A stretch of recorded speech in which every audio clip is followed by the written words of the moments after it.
आज के जमाने में एक बायोलॉजिस्ट का काम क्या सिर्फ लैब बेंच तक ही सिमट गया है? बिल्कुल नहीं। आज हम बात करने वाले हैं पाइथन प्रोग्रामिंग की और जानेंगे कि कैसे ये आधुनिक जीव विज्ञानियों के लिए एक सुपर पावर जैसा एक बहुत जरूरी टूल बन गया है। आप जरा एक बात सोचिए।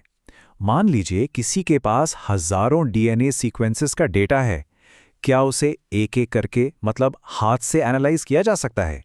इसका जवाब है शायद नहीं। असल में तो बिल्कुल नहीं। और देखिए, यही है आज की मॉडर्न बायोलॉजी की सबसे बड़ी चुनौती। ये डेटा का मानो एक विशाल भंडार है। और बस यहीं पर एंट्री होती है पाइथन की। ठीक इसी चुनौती का मतलब इस डेटा के पहाड़ का सबसे सीधा और सबसे जबरदस्त समाधान है पाइथन।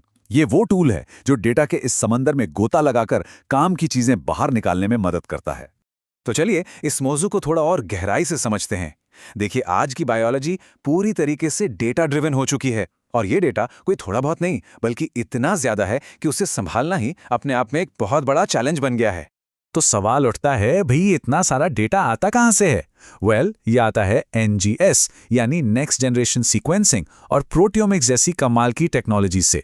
पर प्रॉब्लम यह है कि ये टेक्नोलॉजीज इतना ज्यादा डेटा पैदा करती हैं कि जो हमारे पुराने टूल्स थे जैसे एक्सेल, वो इसके सामने कह सकते हैं घुटने टेक देते हैं। उस पर इसे संभालना नामुमकिन सा है। तो अब आते हैं हमारे हीरो पर, मतलब उस टूल पर जो इस प्रॉब्लम का हल है।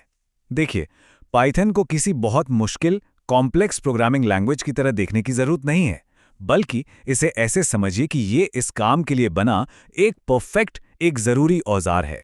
तो आखिर ये पाइथन है क्या चीज? अगर बिल्कुल सीधे साधे शब्दों में कहूं तो ये एक हाई लेवल प्रोग्रामिंग लैंग्वेज है। हाई लेवल का मतलब बहुत आसान, इंसानी भाषा के करीब। और इसकी सबसे बड़ी खासियत इसका सिंटैक्स यानी लिखने का तरीका एकदम साफ सुथरा है।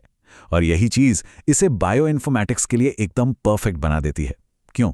क्योंकि ये भारी भरकम डेटा को चुटकियों में बहुत तेजी से प्रोसेस कर सकती है। और पता है सबसे अच्छी बात क्या है? कहते हैं कि पाइथन सीखना उतना ही आसान है जितना कि अंग्रेजी पढ़ना।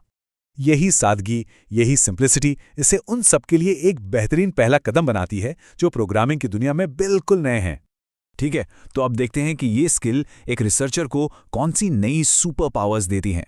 पाइथन सीखने के बाद आखिर क्या क्या कमाल किया जा सकता है, चलिए जानते हैं। एक छोटा सा उदाहरण लेते हैं। जरा सोचिए, 1000 फाइलों का नाम एक एक करके हाथ से बदलना है। कितना मुश्किल, कितना उबाऊ और कितना टाइम लेने वाला काम होगा ये। बस यहीं पर ऑटोमेशन की यानी स्वचालन की असली ताकत समझ में आती है। पाइथन में एक छोटी सी स्क्रिप्ट, चंद लाइनों का कोड ये पूरा काम मिनटों में कर सकता है। यही तो है एफिशिएंसी।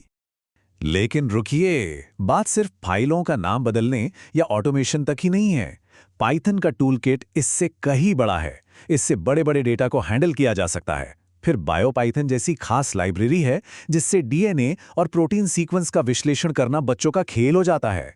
और तो और मैटप्लॉटलिब जैसी लाइब्रेरीज से हीट मैप्स, पीसीए प्लॉट्स, मतलब इतने शानदार विजुअलाइजेशन बना सकते हैं कि डेटा खुद कहानी सुनाने लगता है। तो अब सबसे जरूरी सवाल पर आते हैं। भाई ये सब सुनने में तो बहुत अच्छा लग रहा है, पर इस स्किल को सीखा कैसे जाए? अच्छी खबर यह है कि इसका रास्ता एकदम साफ और सीधा है। तो सीखने की यात्रा कैसी दिखती है? देखिए, शुरुआत होती है बेसिक सिंटैक्स से, मतलब वेरिएबल्स, लूप्स, फंक्शंस जैसी चीजों से। एक बार वो आ गया तो फिर नमपाई, पैंडास और मैटप्लॉटलिब जैसी जरूरी लाइब्रेरीज को समझना होता है। इसके बाद खास तौर पर बायोलॉजी के लिए बनी बायोपाइथन पर प्रैक्टिस करना जरूरी है। और सबसे जरूरी बात, डीएनए से प्रोटीन कन्वर्टर जैसे छोटे छोटे मजेदार प्रोजेक्ट्स बनाकर अपनी स्किल को और मजबूत किया जा सकता है। और सीखने के लिए रिसोर्सेज मतलब साधन वो तो भरे पड़े हैं। कोर्सेरा, ईडीएक्स और यूट्यूब जैसे प्लेटफॉर्म्स पर मुफ्त में इतने सारे कोर्सेज और ट्यूटोरियल्स हैं कि बस शुरू करने की देर है। सच कहूं तो सबसे अच्छा तरीका यही है कि आज अभी कोई छोटा सा प्रोजेक्ट पकड़कर शुरू कर दिया जाए। चलिए अब आते हैं सबसे जरूरी मुद्दे पर, करियर और भविष्य। ये स्किल किसी के करियर के लिए, उसके भविष्य के लिए आखिर इतनी जरूरी क्यों है? एक बात तो साफ है, बायोलॉजी का भविष्य डेटा ड्रिवन है, पूरी तरह से डेटा पर चलने वाला है। आने वाले समय में सिर्फ लैब का काम जानने से बात नहीं बनेगी। असली मांग उन लोगों की होगी जो डेटा को ना सिर्फ समझ सकें बल्कि उसका विश्लेषण करके उससे मतलब की बातें निकाल सकें। और मौके कहाँ हैं? अरे हर जगह।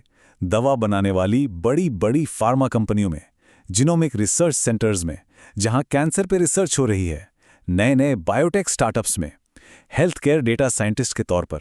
मतलब लिस्ट बहुत लंबी है। हर जगह ऐसे बायोलॉजिस्ट की जबरदस्त मांग है जिन्हें पाइथन आता हो।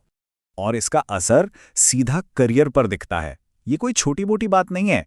जो लोग रिसर्च में हैं, उनके लिए पाइथन सीखना पद और सैलरी दोनों में एक बहुत बड़ा जंप ला सकता है। ये करियर ग्रोथ के लिए एक रॉकेट बूस्टर की तरह काम करता है, सच में। और देखिए, ये सिर्फ पैसे या पद की बात नहीं है। इससे पूरी प्रोफेशनल पहचान ही बदल जाती है। तब कोई सिर्फ एक बायोलॉजिस्ट नहीं रह जाता, बल्कि एक बायो कंप्यूटेशनल साइंटिस्ट कहलाता है। सोचिए, एक ऐसा एक्सपर्ट जो लैब को भी समझता है और डेटा की दुनिया को भी। तो ये छोटा सा समीकरण इस पूरी बातचीत का निचोड़ है। एक बायो साइंटिस्ट जब पाइथन की ताकत के साथ जुड़ जाता है तो वो बनता है भविष्य का जीनियस। एक ऐसा जीनियस जो ऐसी खोजें कर सकता है जो पहले मुमकिन ही नहीं थीं। तो आखिर में सवाल यही बचता है, क्या कोई बायोलॉजी के इस डेटा ड्रिवन भविष्य का हिस्सा बनने के लिए तैयार है? अगर हाँ, तो पाइथन सीखना इस सफर में पहला और सबसे जरूरी कदम हो सकता है।